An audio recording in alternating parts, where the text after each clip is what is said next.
Hello as well to you, Susie. Hi, Jenny, calling in from Malaysia. Gosh, do I love that. Thank you, Jenny. Anyone else want to share where they're calling in from? Welcome, Michael. Welcome, Kathy. Awesome. Well, as promised, we're going to go ahead and get started right on time and let our folks, kind of dial in as soon as they're ready. We want to say welcome to class number 5 of our Food for Thought series. My name is Stacy Fritz, and I'm going to be your facilitator and moderator for today. And of course, we have Paula Weinberger, our expert here on all things nutrition. Today, we are going to get started right away because we've got a really exciting topic. I know it's exciting because you all picked it. We're going to be talking about top cancer fighting foods, a crowd favorite for sure. So I'm going to go ahead and pass the baton to Paula. What will happen today, if you are new sitting on the Zoom call, just please note that I am watching the chat line. I'm watching your questions. I'm taking special care to make sure Paula has a platform in which she can share a little bit of content. She'll go through her content today, and what will happen afterwards is we'll allow some time at the end for all of your questions, anything related to today's topic or anything that we have discussed prior. In addition to that, we have some really great takeaways. If you miss anything from today, no worries. If you're wondering if we refer back to a former webinar, they're all recorded and all the links are on our website at believebig.org. You can always reach out to me with questions and I'll give you that contact information when we finish. So we're going to go ahead and get started. Take it away, Paula.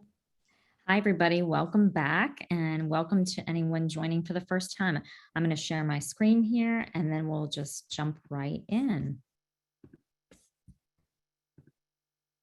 Okay, hopefully everyone can see that.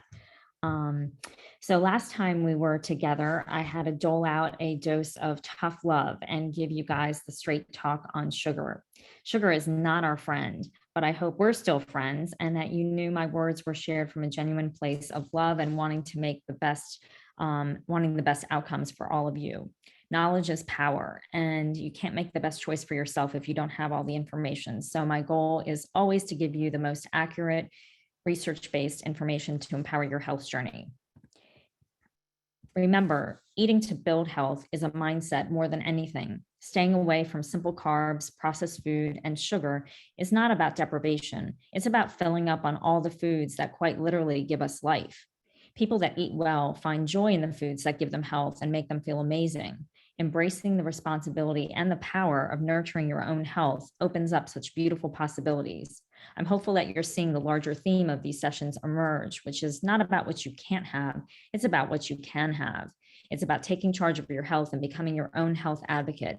By adopting a healing mindset, like an athlete preparing for a big game, healing from cancer becomes the driving force where each facet of life becomes intentional and sets the stage for success.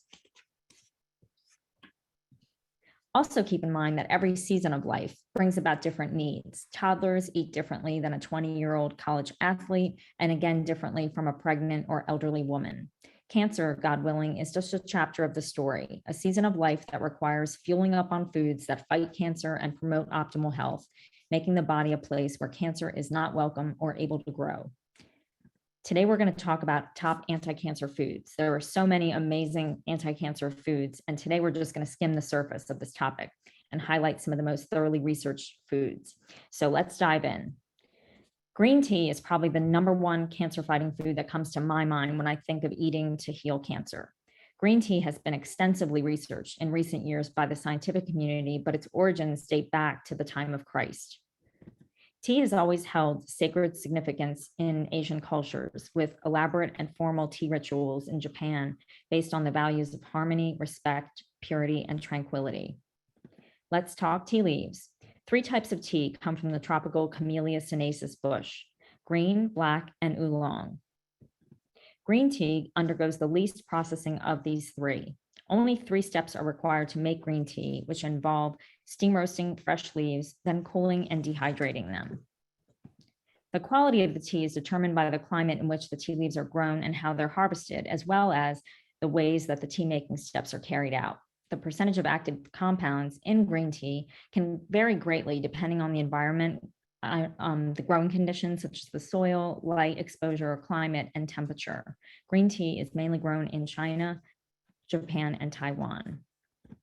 Black tea is simply fermented green tea. The fermentation process changes the polyphenols in the green tea leaves, producing black pigments called theaflavins, which can have anti-estrogenic properties and other health benefits.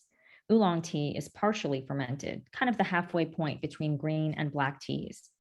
So what's in green tea? Well, take a minute to soak this in, all the bounty that nature provides us in a simple cup of tea. It's hard to even read them all in just a moment's time. So it just gives us an idea of so many things that are in there that it is coming in through the tea. What makes green tea so powerful? Polyphenols. You can see here the main polyphenols in both green and black tea. Polyphenols are phytochemicals, which are a large class of over 4,000 chemical compounds found in a huge variety of plants. They act as powerful antioxidants, which neutralize free radicals and lower inflammation. Pop quiz. What's something that we eat that creates free radicals? If you know it, put it in the chat box. So to see which polyphenols and phytochemicals are in green tea, you want to look at the bottom row and you'll see a box with catechins and epicatechins in probably about the middle of that chart on the bottom. And that's the polyphenols from green tea.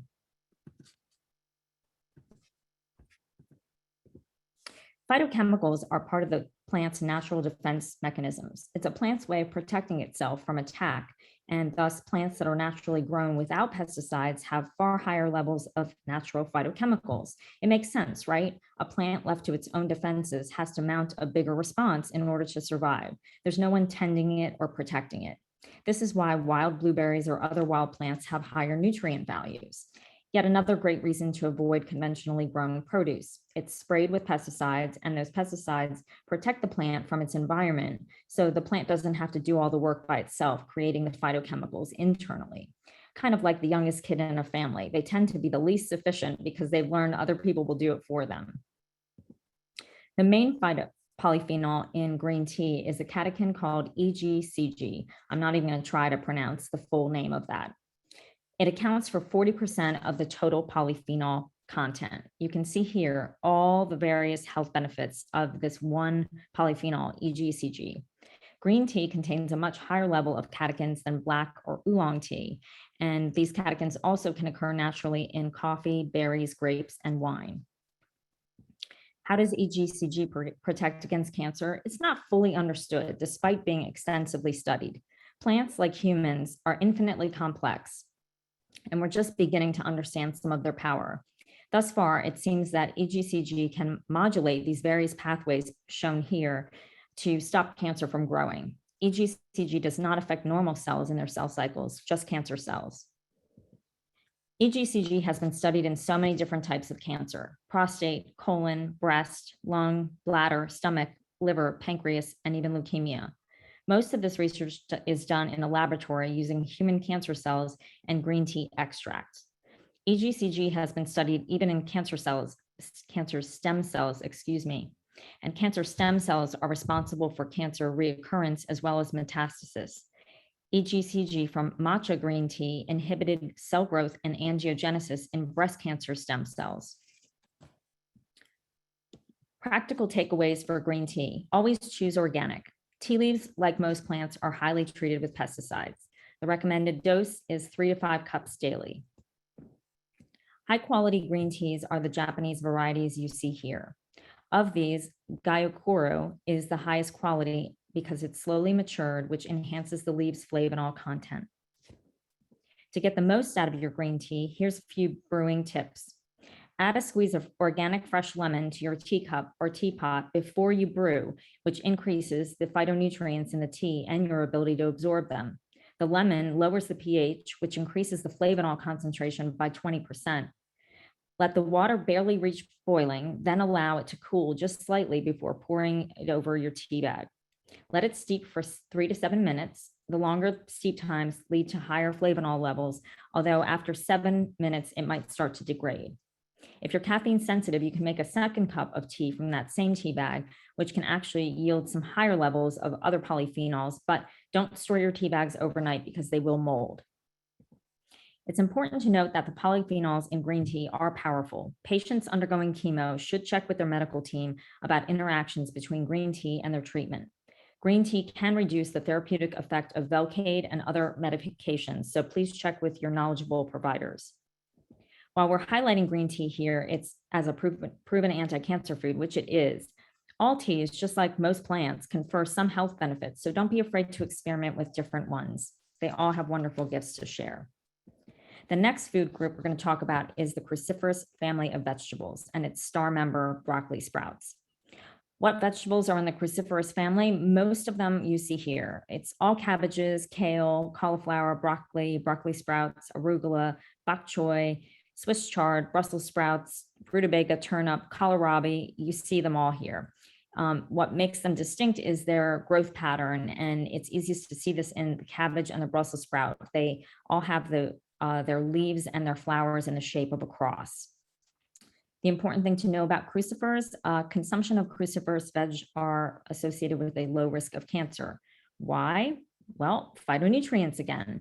The main phytonutrients in crucifers are slightly different than the ones in green tea, and they're up about the right-hand side under organosulfur compounds. I'm at a loss to use my cursor here, so I can't show you, but organosulfur compounds, and you see a small box below that with 5 different compounds in there. So that's where the crucifers come in. And glucosinates that are the polyphenols in crucifers are responsible for the bitter taste in the vegetables. The more bitter, the more better for you, as Dr. Stephen Gundry says.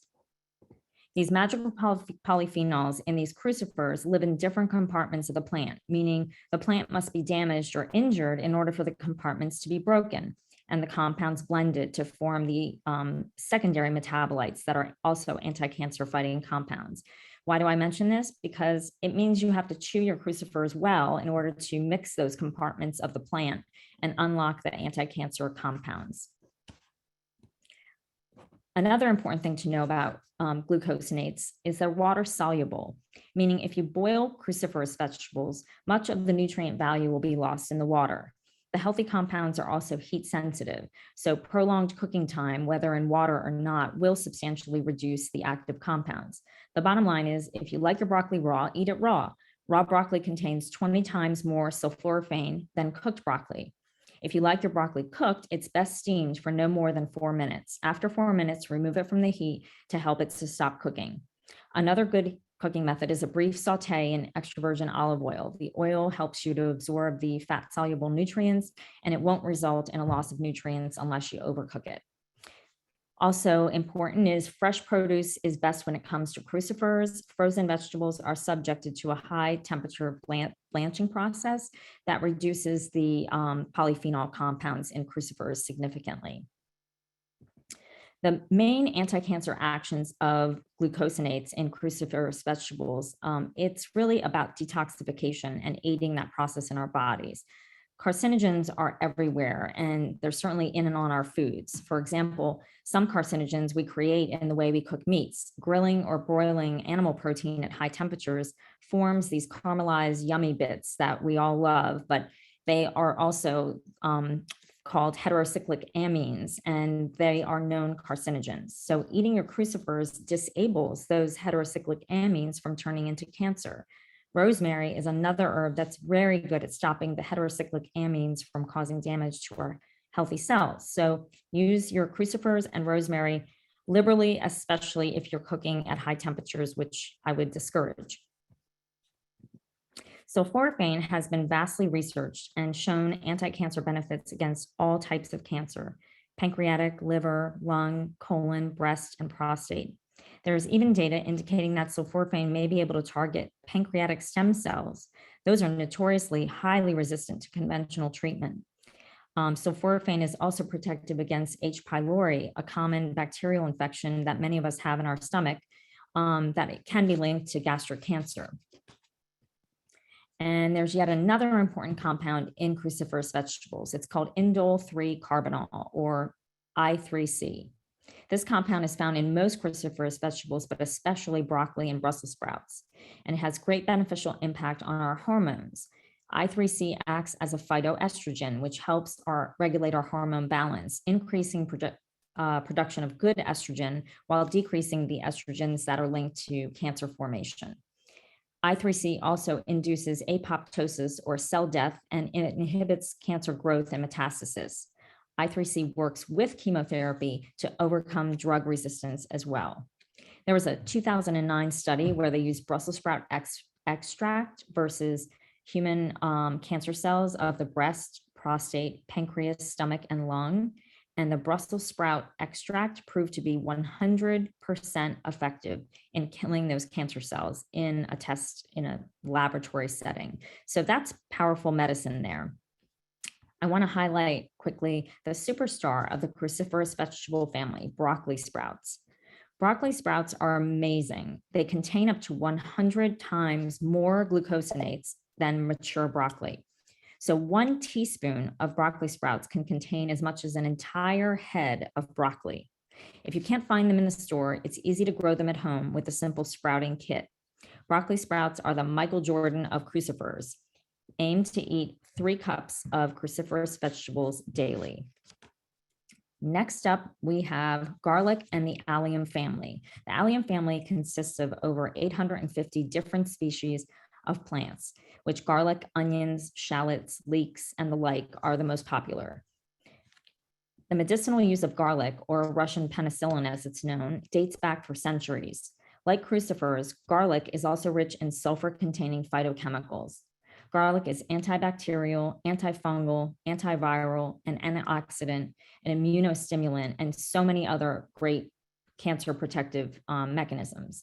People that eat garlic regularly, like the people of Shanghai, China, enjoy half the rate of cancer of those that eat less than 2 grams a day, which is most of us here in the US. Garlic's star compound is called allin, A-L-L-I-N. It's up in the left-hand corner.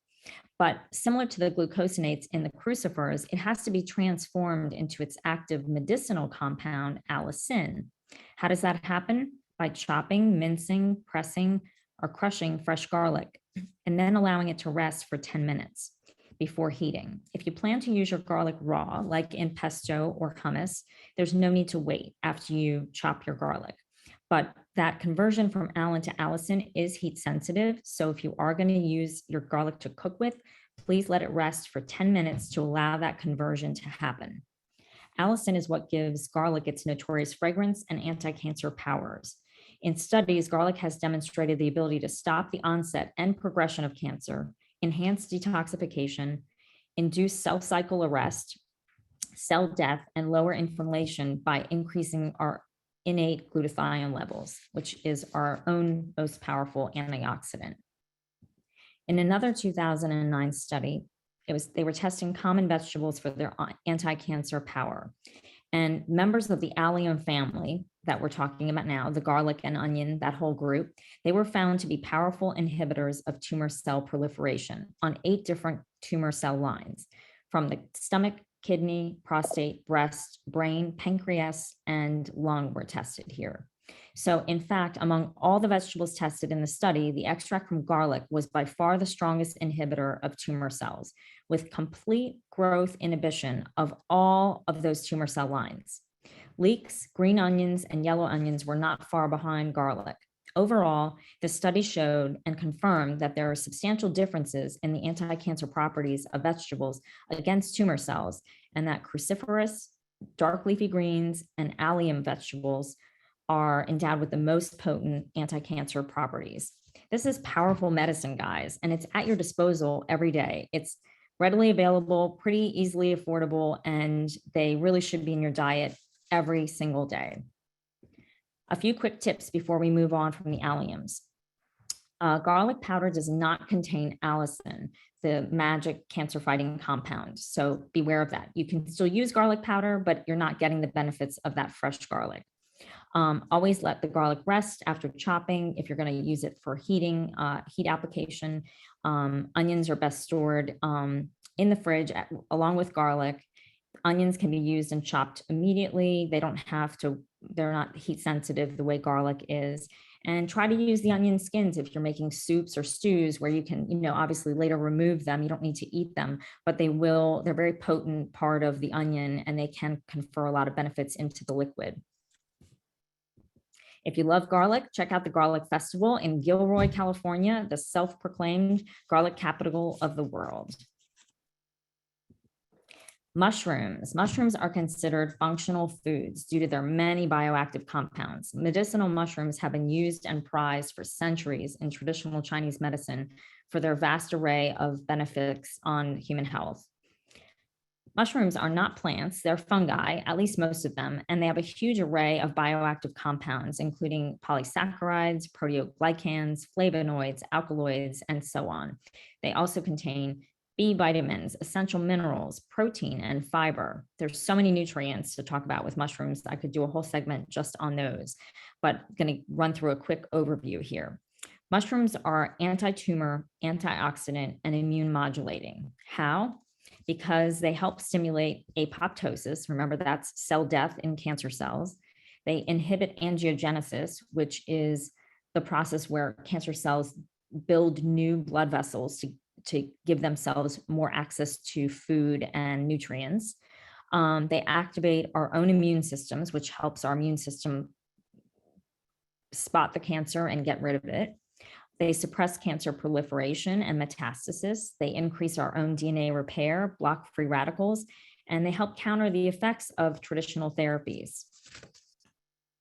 In fact, reishi mushrooms that are shown here, they've been shown to improve tumor response in lung cancer with conventional therapy. And they found to maybe even enhance the patient's own immunity, which helps counter the immune suppressive actions of that conventional therapy.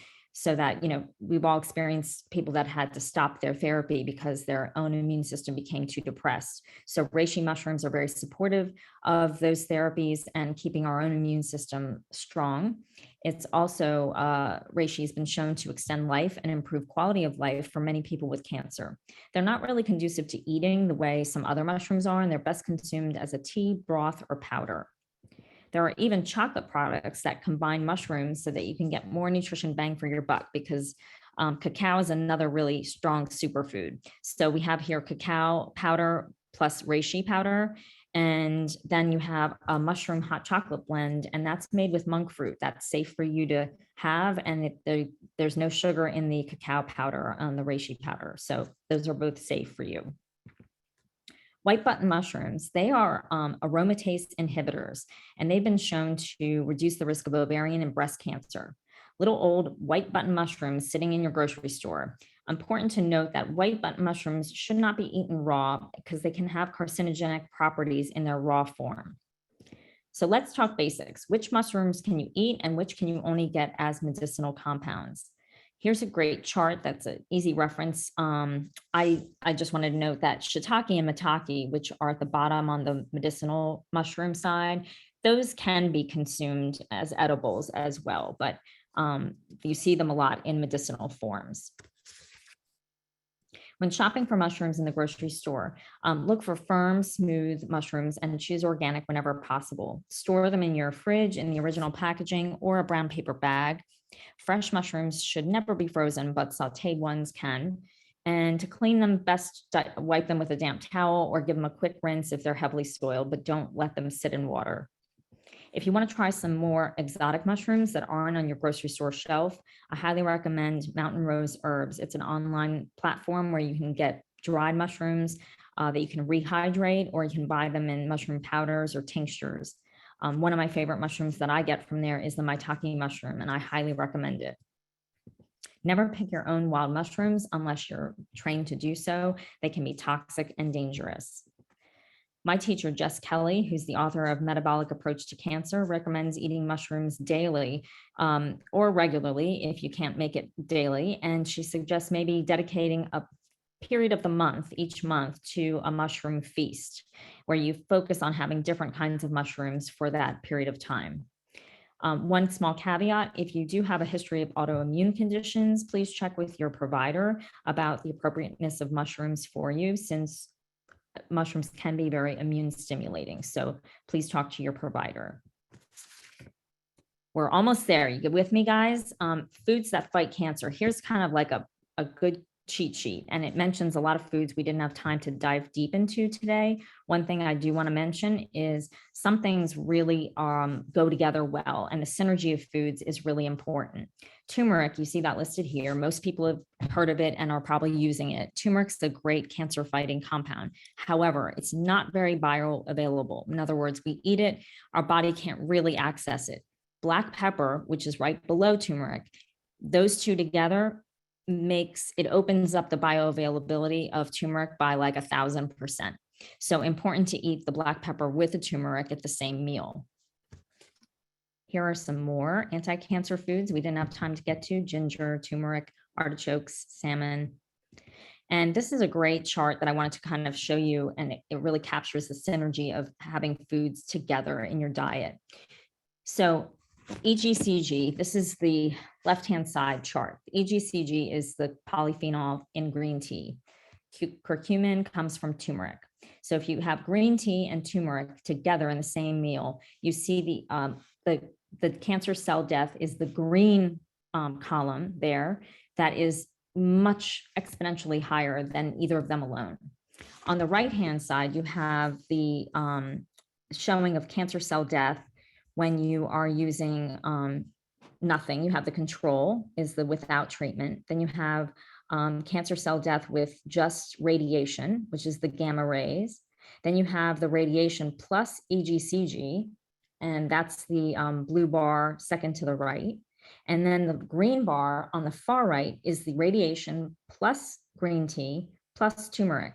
And you see that that was so much more powerful against the cancer than any one of those alone. So there's great synergy and tremendous power in eating these foods together. Here's some more books if you want to read more about any of these foods and many other foods. They're great resources for you. And I just wanted to take a quick minute to remember my sister-in-law, Stacy. Today is her birthday, and watching her cancer journey unfold fueled my holy discontent in witnessing the lack of credible nutrition knowledge that was being provided to cancer patients at that time. And in great part is the reason that I am here speaking to you today. So I remember her and bless her, and just wanted to mention her in this talk. And that is it. We're ready for questions. Anyone have any questions? Oh, Paula, boy, do we have some questions and some comments, but I have to say, and I am hopeful that I am speaking on behalf of all of us.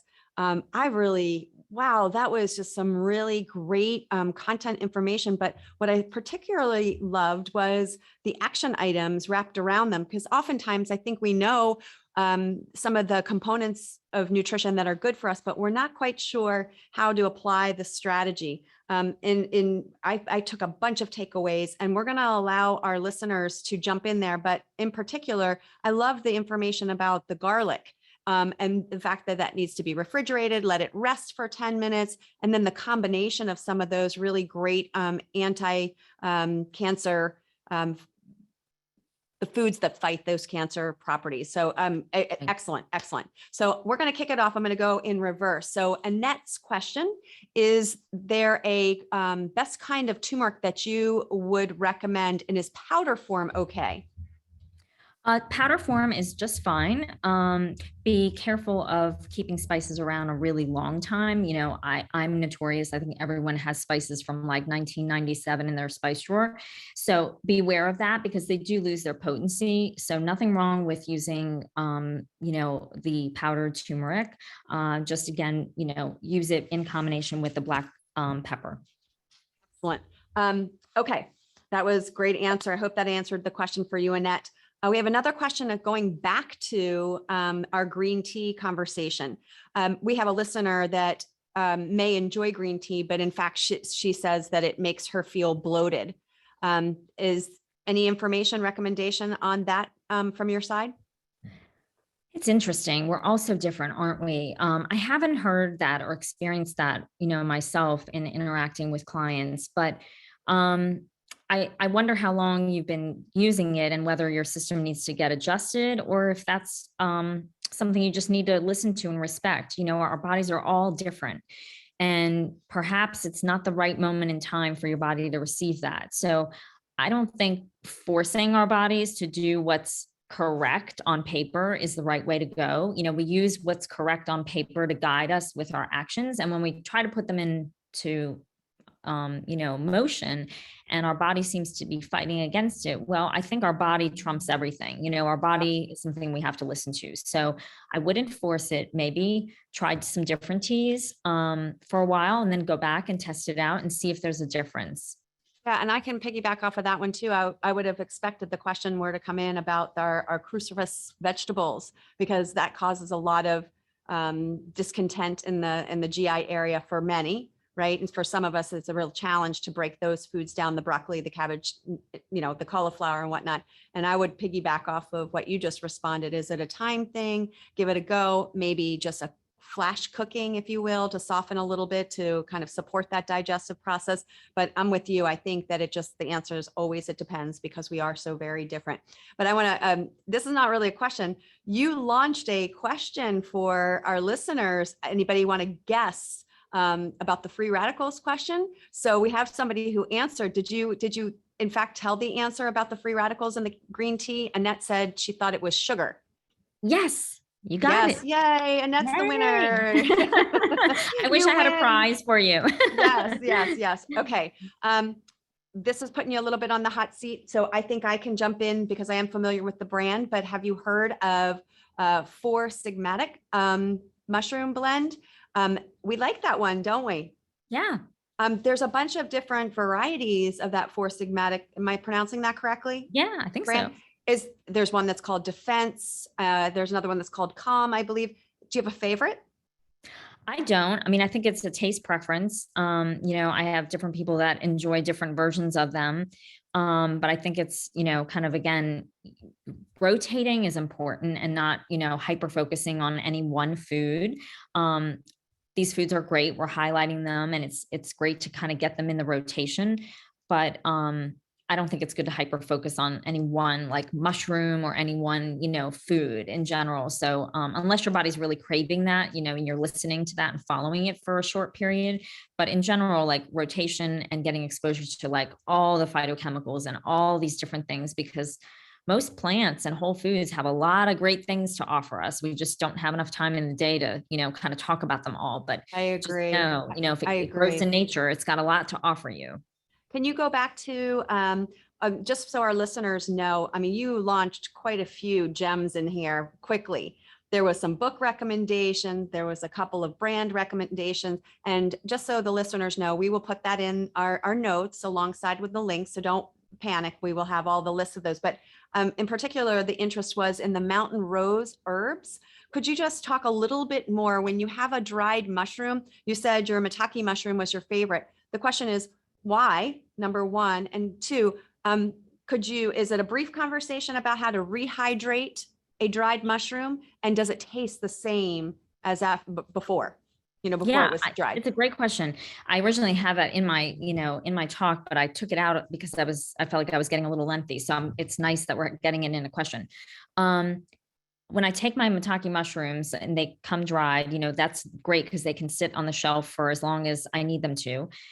You put them in a little bit of hot water and you you just kind of watch like a sponge that you put in, a dry sponge you put into water, and it kind of slowly comes back to life.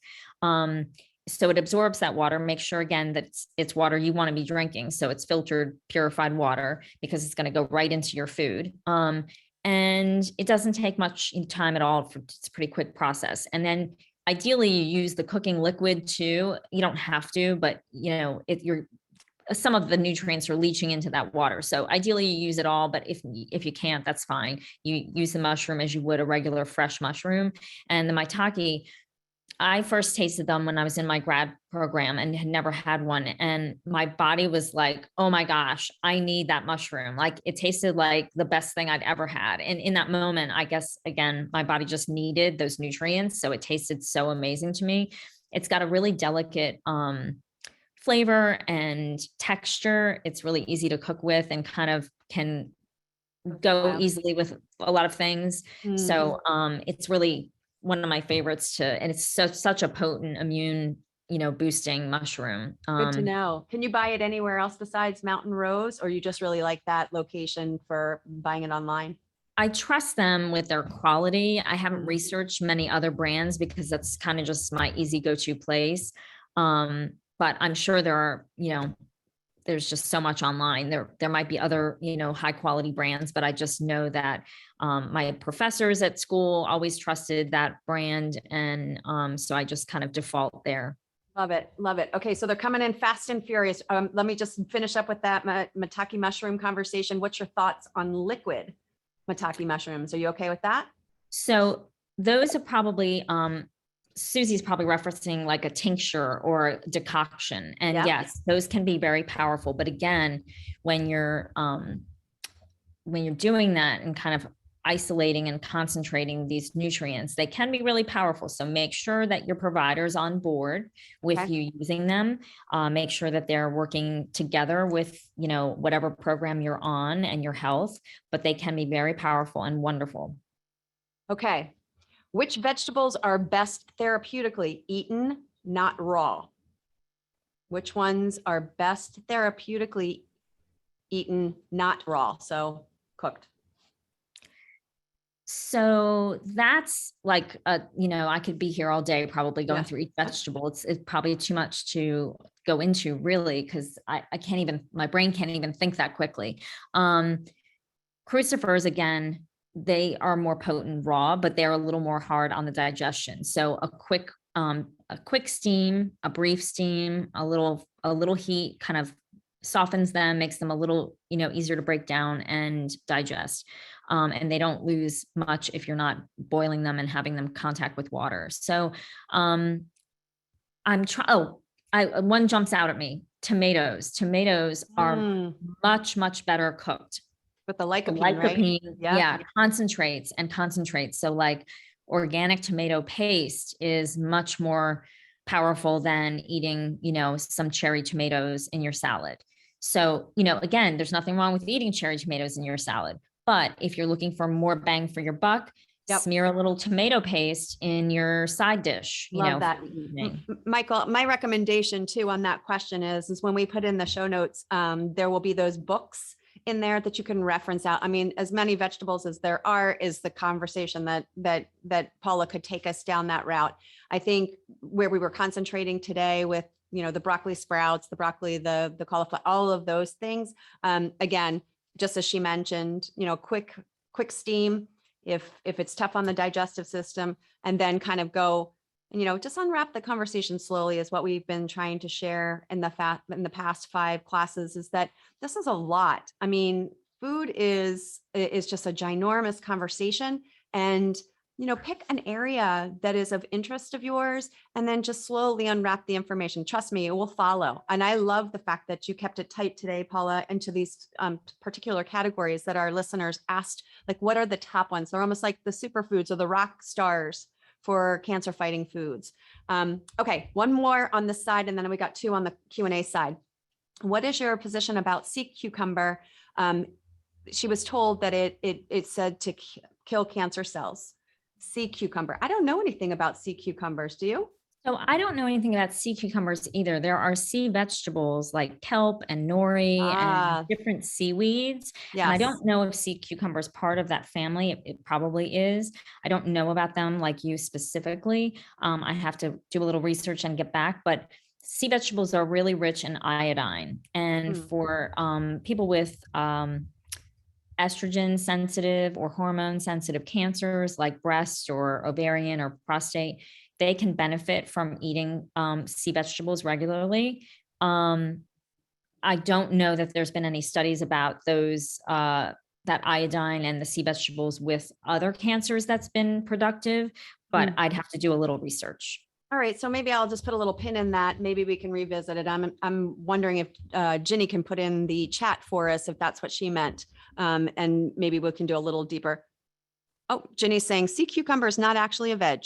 So you know what, Jenny, let's do this. So we're giving you accurate information. Make sure both sides are talking about the same thing. We'll look into it and we'll put it in the show notes. Does that sound okay?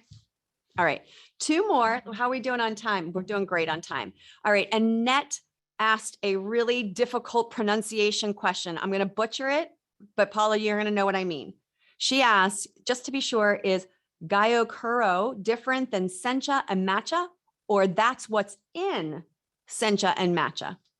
Those are 3 different versions of tea. Okay. Those are 3 different types. And the Gyokura, which I don't know if I'm saying it correctly either, that's on paper, in a research kind of scientific way, deemed to be the best because it's the richest in the polyphenols and the flavonols. So got it.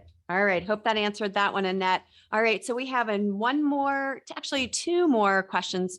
What does someone do with all of this if you haven't been eating or feeding your family like this before? It truly feels overwhelming, especially if your family isn't used to eating like this. I'm speaking from a preventative, eating, truly healthy goal, just to start somewhere. Would you mind, Paula, if I take a stab at this? Because I feel like I'm more in alignment with the listeners and not having the expertise. And I can speak on this. Is that okay, Paula? absolutely. Great. I can speak on this based on having knowledge about nutrition, but also on the cancering journey with family members.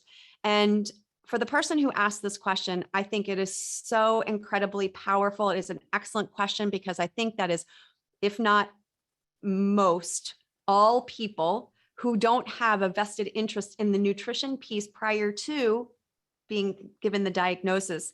Why would you have this deep knowledge about the top cancer fighting foods? My best recommendation is to not overwhelm. It's never a good idea. Even if it wasn't about the cancering journey, it's about knowledge. And when you have knowledge, it becomes very powerful for those who are in the driver's seat and trying to navigate some of this. So I just mentioned before, and I'll say it again, start somewhere. What would be the easiest choice for you to, and I'll call it, clean up your nutrition? It could be as simple as using the organic versus non-organic list that's on the Believe Big site, and you simply make the switch to the things that you already love to not buying them conventionally, buying them organically. Just that alone is a beautiful change. Another great change would be your water. Hydration is so huge for all of us. It doesn't matter whether or not there's a diagnosis or not. Make sure that your water is really great, right? And then you can start slowly adding, I'll call them micro habits, because one thing I do know for sure is when you go in there and you overhaul somebody's nutrition, they don't know what's happening. They don't know if they like it. The goal is to create better habits that you will sustain beyond this diagnosis, whether it be you or a family member. And you need to find a way to make that just as delicious as what you were eating prior. It does not have to be overwhelming, and it can start slowly. And I would argue you're now sitting in front of an expert who'd be happy to work with you down the road. Paula is with us. And if you want more information about how not to do this alone, please feel free to ask that question. I hope that answers it. I feel for you because I have been in that position before, feeling like I'm watching somebody who is overwhelmed with the diagnosis. And oh, by the way, you want me to eat what? Right? So I encourage you to reach out if you need a little more support with that. And feel free to go back and listen to the gentle beginning information that we've done in these first 5 classes together. I would love to say who the person's name is, but it was an anonymous question. So I'm sincerely hoping that you reach out. We have another question from Annette. Some experts are against foods with lectins. What are your thoughts, Paula?